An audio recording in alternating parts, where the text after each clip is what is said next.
nag-aayos po kayo, nag-wire kayo ng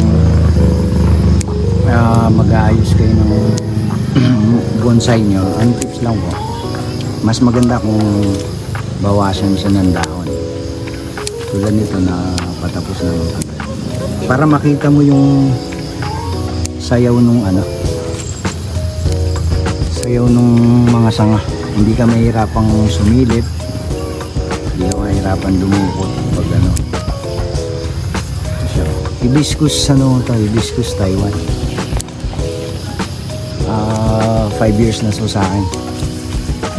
Bali, matagal ko nang hindi na workshop to, mga 1 taon na.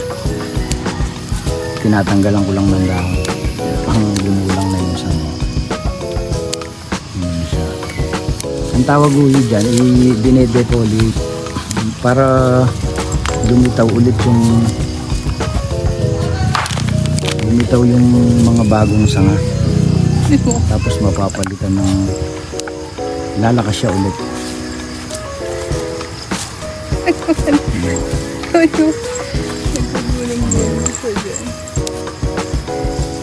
Ito, bali pag tag-araw kasi masyadong mainit dito eh.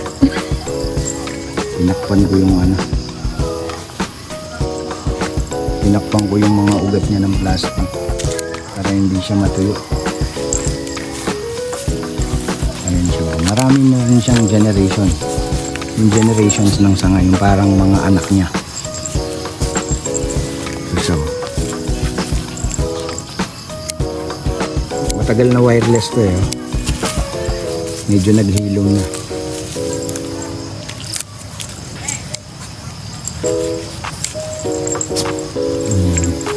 Mabusisi din, matagal din pag nagtatanggal ka ng dahon.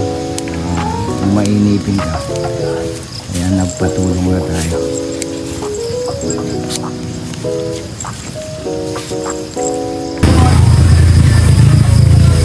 Ayan siya. Medyo naayos na natin siya na wire ko na siya. Ito siya.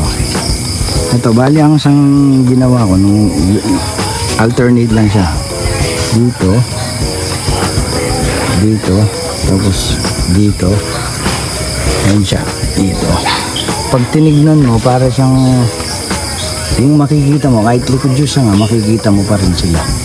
Ayan, may mga space siya, may lusutan. Tawag nila sa pagbubonsai yung depth. Ayan. Kahit nasa back siya, kita mo to.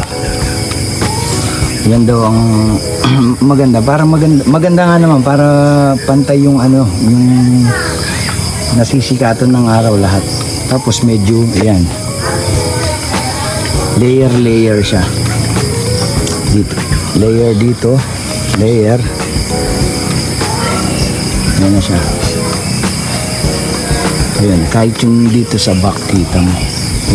Kahit nandito ka sa front tumitingin. Pero hanggang ngayon hindi ko pa alam kung anong magandang front dito. Pwede rin kasi ito eh. Baligtara naman siya.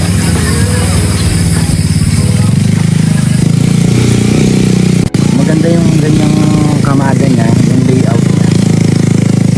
Kasi kita mo lahat ng sanga hanggang ilalim. Alternate lang, ganyan lang po ako bumuo. Tapos kung saan yung may maluwag, lalagyan natin para balance. Ayan, ganun lang po ako bumuo ng mga bonsai ko.